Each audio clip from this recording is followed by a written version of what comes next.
Hello friends, आप सभी का हमारे YouTube channel apex science classes में स्वागत है। हाँ दोस्तों, तो आज हम फिर से प्रकाश चैप्टर के एक नए टॉपिक के साथ उपस्थित हुए हैं दोस्तों, जिसका नाम है प्रकाश के परावर्तन के नियम। हाँ दोस्तों, तो आज हम सभी प्रकाश के परावर्तन के नियम के बारे में पढ़ेंगे, समझेंगे प्रकाश के परावर्तन का नियम क्या होता है। तो प्रकाश के परावर्तन के नियम को जानने से पहले हम सभी को कुछ टर्म को जानना बहुत ही जरूरी है, जो कि हमने पिछले वीडियो में ही आप सभी को बताया है, जिसमें हम सभी को पहले ये जानना होगा कि आपतित किरण क्या होता है, परावर्तित किरण क्या होता है, आपतन बिंदु क्या होता है, अभिलंब क्या होता है, आपतन कोण क्या होता है तथा परावर्तन कोण क्या होता है। हाँ, तो चलिए हम सभी पहले आपतित किरण को समझते हैं। तो आपतित किरण हम उस किरण को कहते हैं जो किसी परावर्तक सतह पर या समतल दर्पण कहिए चाहे मिरर कहिए, उस पर आकर के पड़ती है, तो उसको हम लोग आपतित किरण या इंसिडेंट रे कहते हैं। जैसे ये हमारा मान लीजिए कि मिरर हो गया, चाहे परावर्तक सतह हो गया, तो इस परावर्तक सतह पर ये प्लेन मिरर है। इस प्लेन मिरर पर जब आकर के आपतित होती है एक किरण जो किसी दीप्त पिंड से आती है, तो आने के बाद इस बिंदु पर पड़ती है, तो इस किरण को हम लोग आपतित किरण कहते हैं। अब जब यह किरण आकर के दर्पण पर पड़ती है, तो इस दर्पण के जिस बिंदु पर आकर के पड़ती है, इस बिंदु को हम लोग आपतन बिंदु कहते हैं। इस बिंदु को हम लोग आपतन बिंदु कहते हैं। आपतन बिंदु कहते हैं, और ये हमारा आपतित किरण कहलाता है या इंसिडेंट रे कहलाता है। अब दोस्तों, जब ये किरण आपतित होती है, दर्पण पे पड़ती है या मिरर पे पड़ती है या समतल सतह पर पड़ती है, तो यह पड़ने के बाद उस बिंदु से परावर्तित हो जाती है, यानी लौट जाती है। लौट जाती है यानी परावर्तित हो जाती है। तो आपतन के बाद जब कोई प्रकाश की किरण समतल दर्पण पर पड़ने के बाद लौट जाती है, तो इस किरण को हम लोग परावर्तित किरण कहते हैं। तो दोस्तों, हम लोग यहाँ पर आपतित किरण, आपतन बिंदु तथा परावर्तित किरण को समझे। अब हमारा अगला यहाँ पे जो टर्म है वह है अभिलंब। हाँ दोस्तों, तो ये जो हमारा टर्म है, इसको समझने के लिए कि देखते हैं, जब आपतित किरण किसी परावर्तक सतह पर पड़ती है, तो जिस बिंदु पर पड़ती है वह आपतन बिंदु कहलाता है। इस आपतन बिंदु पर से जो हमारा परावर्तक सतह है या ये हमारा मिरर है, इस मिरर के लंबवत परपेंडिकुलर जो हमारा काल्पनिक रेखा खींचा जाता है, यही हमारा अभिलंब या नॉर्मल कहा जाता है। ये हमारा नॉर्मल कहा जाता है। तो आप लोगों ने आपतित किरण, परावर्तित किरण, आपतन बिंदु तथा अभिलंब को जाना। अब हम चलते हैं इसके आगे के टर्म को जानने के लिए, जिसका नाम है आपतन कोण। तो अभी हम लोगों ने इस डायग्राम में जाना कि ये जो आने वाली किरण है इसका हम नामकरण कर देते हैं। ये मान लीजिए ए पॉइंट से चली है और समतल दर्पण पर या मिरर पर ओ बिंदु पर आकर के पड़ती है। तो ए ओ जो है आपतित किरण है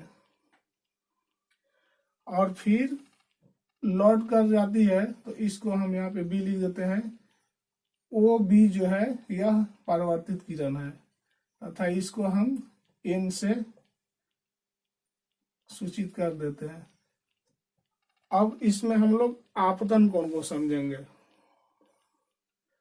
तो आपतन कोण उस कोण को कहते हैं जब किसी दीप्त पिंड से आने वाली किरण किसी परावर्तक सतह पे या मिरर पे आके पड़ती है उससे, और फिर उसके बीच में जो आपतन बिंदु से हम लोग नॉर्मल खींचे रहते हैं, उस नॉर्मल के बीच में जो कोण बनता है, यानी आपतित किरण और अभिलंब के बीच में बनने वाला कोण, आपतित किरण और अभिलंब के बीच में बनने वाला कोण, यानी इसको दिखाया जाए तो कोण ए ओ एन या angle A O N, angle A O N जो होगा यह हमारा आपतन कोण कहलाएगा। तो एंगल ए ओ एन आपतन कोण हो गया। अब अगला जो है वह है परावर्तन कोण। तो आइए हम लोग परावर्तन कोण को देखते हैं। तो जो हमारा अभिलंब है, जो काल्पनिक रेखा के रूप में डॉटेड लाइन के रूप में दिखाया जाता है, इस अभिलंब और परावर्तित किरण जो ओ बी है, इसके बीच में जो कोण बनता है यह हमारा परावर्तन कोण कहलाता है।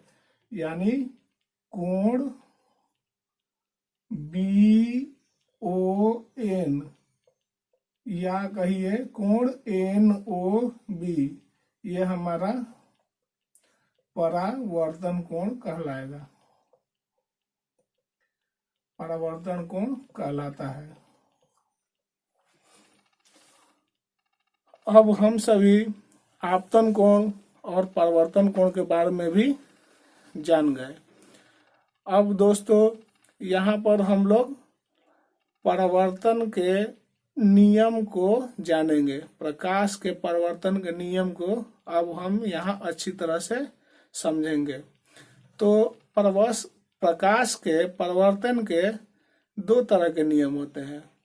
पहला नियम जिसमें ये बताया जाता है, ये इसका नियम ये होता है कि आपतित किरण और परावर्तित किरण और अभिलंब तीनों ही एक ही समतल में होते हैं।